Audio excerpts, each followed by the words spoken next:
皆さんこんにちは。好奇心 TV です。今回の動画は1、北京を襲う大洪水の実態。2、全米が恐怖のどん底に陥った中国人による生物兵器研究所について取り上げていきます。中国で起きている悲惨な出来事や全米を恐怖に陥れた事件についての情報を取り扱いながら、今現在の日本も中国化してきているのではないかという情報と、米中は見えない戦争に突入している可能性があるという情報をシェアしていこうと思います。どういうことかと言いますと、先日の動画で世界は絶対主義、共産化に向かっているという話をさせていただきました。それは日本も例外ではなく、日本国民が幸せに暮らすことができるようになるどころか、ますます苦しめられているとしか思えないことばかりが起きていますが、原因は全体主義に政治がシフトしているからです。これらは日本国民の代表である政治家たちは、国民の幸せ、平和の実現に邁進しなければならないのですが、現実は皆さんもご存知の通りで国益を損なうこと、国民が疲弊することばかりしていることからもわかります。しかし朗報もあります。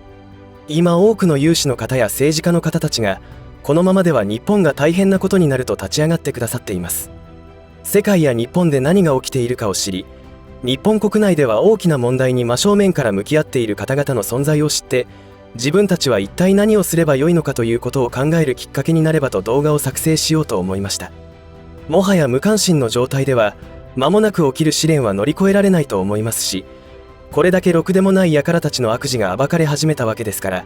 そろそろ貴重な大変革を目の当たりにすることができるかもしれません。微力ながらその実現に貢献できるよう動画を作成しています。ぜひ最後までご視聴ください。このチャンネルでは自分や家族の身を守るためにできることや、日本人がこれ以上騙されることがないようにするための情報を発信しています。チャンネル登録がお済みでない方はぜひチャンネル登録をお願いします。さて、冒頭でもお話しした通り、中国の首都北京では7月末から大洪水による大惨事が起きています。北京といえば洪水とは無関係な地域と認識していたので正直びっくりしました。確かな情報というのは、中国政府はご存知の通り隠蔽体質であり、嘘しか言わないのではっきりとは分かりませんが、唯一実態を知ることができるのは SNS です。そちらで確認できる状況というのはジャーナリズムを感じます。それらを見ると、人間が築き上げた文明といえるものは、大自然の前ではこんな簡単に消え去る、崩れ去るのかという思いがします。さすがに精神的ダメージを考えると見ることはしませんでしたが、人が洪水に流され消えていく瞬間、メディアで報道されている亡くなった方の数が50人なんてことは嘘と断言できるわけです。そのような映像をこの場で流すことは亡くなった方に対して忍びないのでしませんし、そのような映像はぼかし加工してもレッドラインを踏むことになる可能性もあるので取り上げません。どうしても確認したい方は各自 Twitter などで検索すれば確認することができます。ただ、今回の動画では洪水被害を取り上げたいのではなく、その時に取った中国政府の対応にフォーカスしたいと思うのです。このことは一部日本のメディアでも取り上げられていましたが、ほんの触りの部分だけでした。それは北京の洪水被害の拡大を防ぐために放水予告をせずにダムを放流し、保水地区として指定されていた地域に洪水を起こさせたというものです。当然何の予告もなく濁流が押し寄せてきたわけですから、そこの住民たちの悲惨さは想像を絶すると思います。実は中国といえば洪水と連想してしまうほど、毎年多くの洪水が発生し多大な被害が出ているわけですが、例外なく行われるのが予告なしのダム放水であり、上流の堤防を爆破して農村に水を流し、都市部の被害を少なくするための方法もかえって被害を大きくしているというのは中国ではよくあることなのです。そして合わせて起きることは救援活動の遅れというか、各地から送られてくる救援物資を地方政府が横流しして利益を懐に入れるということが絶対行われています。今回の北京ではなんと食料や飲料水不足によって命を落としている方が激増中とのことなのですが、上で命を落とすなんて本当に気の毒でしかありません。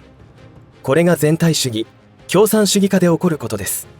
前の動画でも説明しましたが、全体主義、共産主義においては人間には価値がありません。中国ではニラを刈るという言葉があります。この言葉が意味するところは、ニラは放っておいても育つわけですが、ちょうど良いところで刈り取るということから、中国人民がどんどん資産を貯めた時に役人や政府が没収するという意味であり、人権などないに等しいわけです。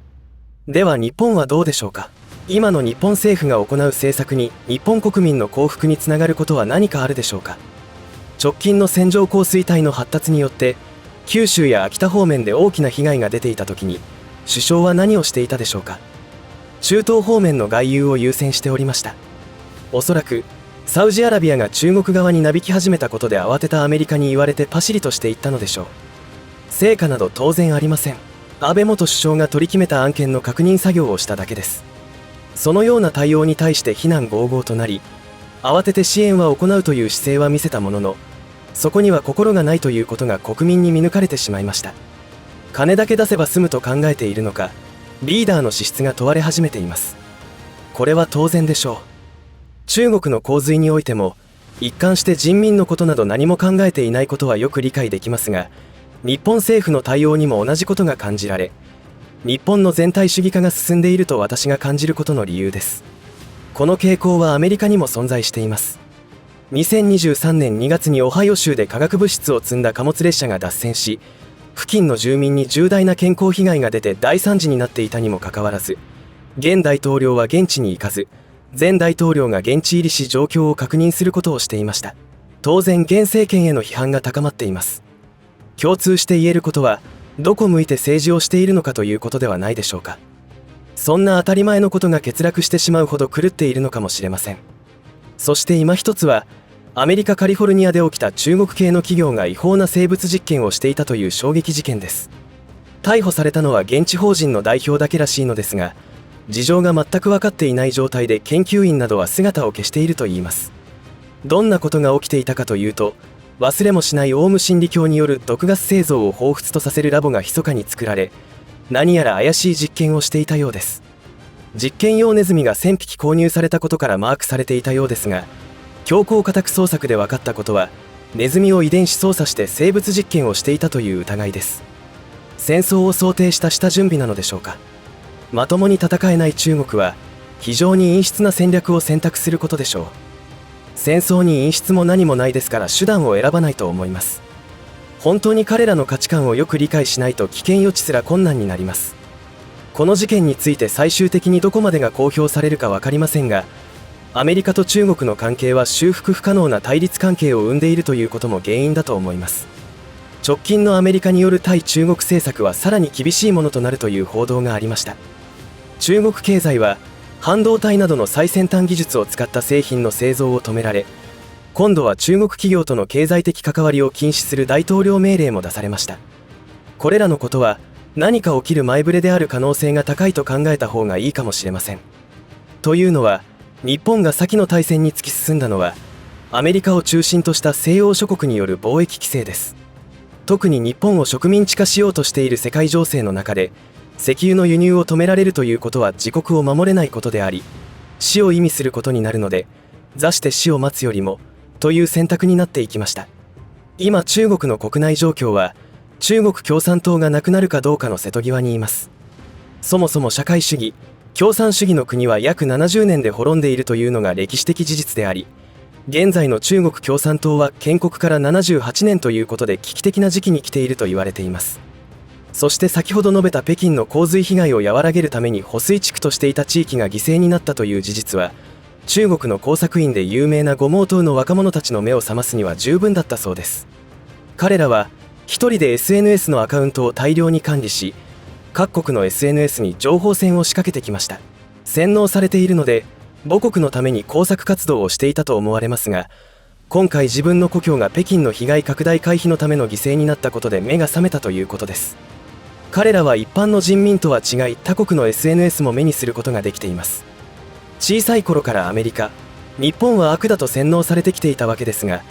実際他国の庶民の生活を SNS から知ることになり、正直戸惑っていたことは容易に想像できます。話を戻しますが、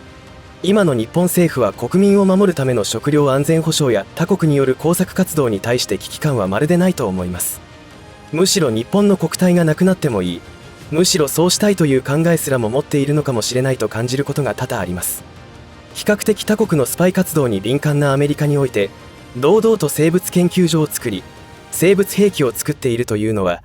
明らかに何かが起きる前触れであるでしょうし、それは日本においても行われているのではないか、という疑問は生じますよね。すでに日本人が立ち入ることができない地域も出てきていると聞きます。そこで何かが計画され実行されていても全くノーマークということになり、かなり危険です。私が個人的に心配するのは、水源になっている山などを中国人が購入しているという情報です。そこにアメリカで研究されているような物質を混入したらどうなるのでしょうか。こういった心配は政府がかなり神経を尖らせて規制を行って危機管理してほしいのですが、実態は親中議員だらけですから、私たち一般人が知ることから始めておかなければならないわけです。アメリカで起きていることだから日本には関係ないという発想をしている人たちが日本には多くいるのですが、間もなくさらなる物価高によってお花畑状態の人たちにも火の粉が降りかかることになるので、一定数は目が覚めることになるでしょう。日本人は平和な時代が長すぎたのか、ある程度身近な人が犠牲にならないと実感が湧かないのかもしれません。残念ながら歴史は繰り返されていますから、また起きます。この動画が取り返しのつかないことにならないようにするためのお役に立てればと思います。いかがだったでしょうか。先ほども言いましたが、アメリカと中国の関係はどんどん悪化してきています。中国の軍事力というのは見せかけのものが非常に多く、兵士は弱いというのが定説です。なので、謀略や陰湿な工作活動に力を注ぎます。だとしたら、何も起きていない今のような時に敵国認定している国に生物兵器を仕込むということは十分考えられます。しかし、これらの情報の取り扱いとしては、変に不安がる必要はありません。相手が考えていることを理解して私たちにできる対策をすればいいからです。今何が起きているかの情報を有権者が持っているという事実は、間違いなく政治家を変えることになると思います。いつも言っていますが、今世界で起きている大きな流れとは良識ある人たちの内部告発です。どんどん悪事がバレ始めています。最近の文春法で騒然としている事件についてもそうです。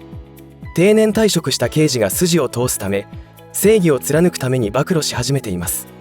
ろくでもない輩たちというのは圧倒的少数派であり、金や権力を使って圧倒的多数の良心的な市民を使って悪事を働いています。要は自分たちでは何もできないのです。彼らの悪事に加担しているという人の中には良心の呵責に苛まされている人が一定数いるはずであり、人としての正しい選択をする空気がどんどん出てきています。このような流れになってきていることの原因の一つは、多くの方が今までの嘘に気がついて真実に目を向けるようになったからだと思います。本当にインターネットの力というのはすごいと思います。私もこうして少しでも世の中が良い方向になると思われることをしているわけですが、何をすればいいかというのはそれぞれが考えて行動すれば良いことではないかと思います。まずは知ること。その知ることの機会を提供できることに貢献できるよう私も精進していこうと思っています。